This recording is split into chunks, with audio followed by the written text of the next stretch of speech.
Stay safe from scams. Naku, marami kasi maraming cases. Muntik na rin ako dyan. Oo. So, learning curve sa atin Lesson, lahat, yeah. no? So, ganito. How do you spot scams? One, kapag too good to be true. Di ba? Marami dyan, mag-invest ka sa amin. Malaking tubo. Malaking tutubuan interest. kita, 50%. Di ba? So, too good to be true. Yun. Pag ganun na mga promises, medyo may question mark na dapat tayo na. Teka, totoo ba yun?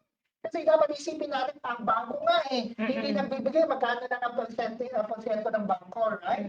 Magkano na yung percentage ng bank. So, kailangan, maging aware din tayo sa mga ganito. Minsan papainin ka lang. Exactly, Ibibigay diba? mo yung interest, bibigay nila yung interest na tinubo, pero sa susunod, mas malaki pa yung mawawala sa iyo. Exactly, kasi maraming different kinds ng scams di ba? Lalo na kapag, let's say, na-request nila, money up front, yung on the spot, hihingihan ka ng pera.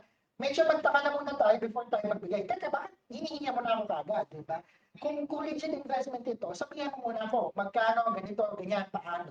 Di ba? Magtanong tayo. Huwag po tayo magtanong ha. At huwag tayo, agarang magbibitaw ng pera kasi lahat na pinagtrabahuan natin yan. So, maging sabi nga ni Kuya Kim, maging mapanungit, mapagmatsyag, no? Kailangan maging wise tayo kasi habang nag-evolve ang technology, nag-evolve din kung paano sila nag-i-scam. So ngayon kasi mas makatotohanan na yung kanilang ginagawa. Mahirap nang ma-determine o ma-decipher whether or not kung scam pa yan o hindi. Third, paano mo malalaman? Unsolicited contact, no? Kapag may nag-message siya, Ate Cecil, nanalo ka na, 200 Hong Kong dollars. Mag-isip muna tayo, teka, so tumaya ba ako? Sumali ba ako ng isang mga games na ganyan para manalo? So yung mga ganun, kapag mga ganun, huwag ka natin i-entertain o pansinin. Kasi most likely scam po yun. And then source verification. Hanapin niyo po kung saan po yung source na yon. Kasi baka mamaya, legit ba yung source na yun? Baka mamaya fake source naman yun, di ba? And then time pressure. Minsan madalas sa mga scammer, na-pressure ka. Ay, naka-discount po kami. Kapag nag-invest ka na ganitong amount yung ibibigay namin interest. Ate Cecil, meron ka lang 2 hours magbigay ng pera. Sa ganun mga tugod tibito. Minamadali ka. Minamadali ka. Kasi mahirap po yun, di ba? Kailangan maging lang tayo. Kailangan maging mapanuri lang din talaga tayo sa mga nakikita din natin. Ha? Hindi po lahat na nakikita natin ay ginto. Madalas po bato. Okay? So, maging smart lang po tayo. Ang ating in terms of sa ating pera. Okay? So, ano yung umaandar na rin kasi yung marami akong kaibigan na yung AI. Kahit sa video call, mabi-video call mo, akala nila sila yun. Exactly. Kaya nga So, kailangan mas mag-ingat tayo maging maingat. Actually, ito nga, ang dami na yung ito yung mga samples ng scam, sabi Cecil. Merong loan scam, money mooning scam, impersonation scam, dyan pumapasok ang AI, ha? Dyan pumapasok ang AI, job recruitment scam, romance scam, no? Nakahandle naman ng multiple romance scam. Phishing scam, no? Yung kinukuha, from the word itself, phishing. Kinukuha yung information natin. Investment scam, ito yung usong-uso yan, ito yung pyramiding. Pyramiding scams na magre-recruit ka ng ganito, lalago ng ganito kalaki ang pera. May mga investment naman na gano'n ng form, pero legitimate. Pero meron din kasi hindi. So maging tayo, maging mapanuri po talaga tayo in terms of mga ganyan. Remittance scam, yan. Kung magpapadala ng pera, kailangan sa mga legitimate tawag nito na remittance company. Hindi yung makikisuyo sa black market, di ba? So hindi kasi natin alam. Then, pyramiding scam, multi-level marketing scam, ayan. Marami din yan, uso-uso. And then, identity theft. So, advice ko lang po, at least sa community natin, no? Ngayon kasi, malaki na naman ang numbers ng our migrant workers, not only Filipinos, Indonesian, Nepalese, Sri Lankan, and so on and so forth. Member of the community, nauuwi po sa money laundering. Okay? Maging mapag-ingat po tayo.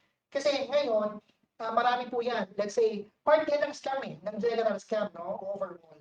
Let's say, meron po mga cases na, bago ko ibigay sa iyo yung inuhiram mo sa akin, pwede bang pera mo na ng Hong Kong ID mo, pipicturean kita, pati Hong Kong ID mo.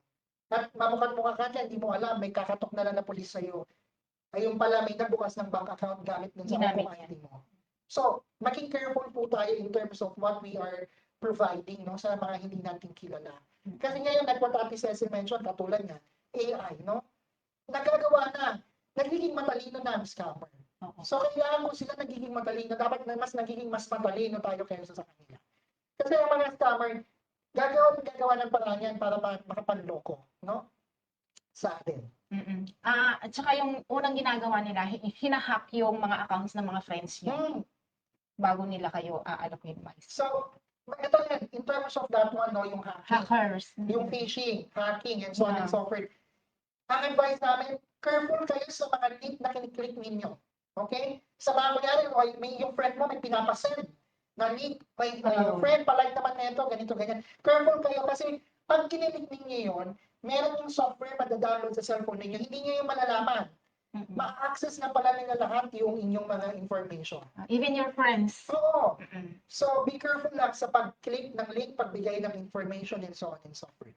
Tandaan natin na ang ating pong Hong Kong ID, dapat binibigay lang po natin yan sa mga trusted, no? Ano yung trusted?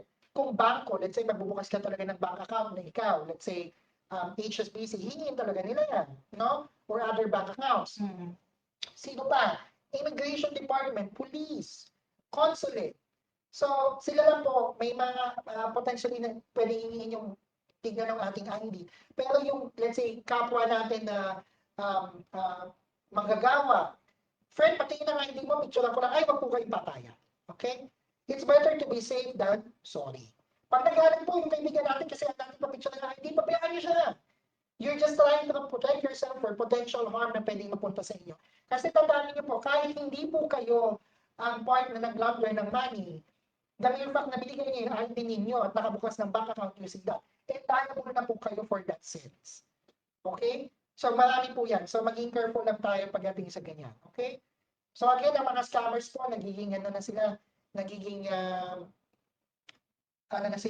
nagiging very smart na sila. Okay? Huwag naman po tayong papayag na tawag nito, magiging magte-take part sa mga ganong klase. Kasi, let's say, kapag kayo nahuli po ng police under the money lending ordinance, under the serious crime ordinance, ang money laundering na it can lead you to 14 years imprisonment and a fine of 5 million Hong Kong dollars. And pagkatapos ng magde-deport po kayo sa Pilipinas, hindi na po kayo makakabalik ng Hong Kong. And most likely, mahihirapan po kayong humanap ng trabaho. Kasi naka-attach na po yun. Dahil ang money laundering po, serious crime po ito. Okay? Serious crime po ito. Kaya maging aware na po tayo sa mga ganitong klaseng mga ganitong klaseng scams. Okay?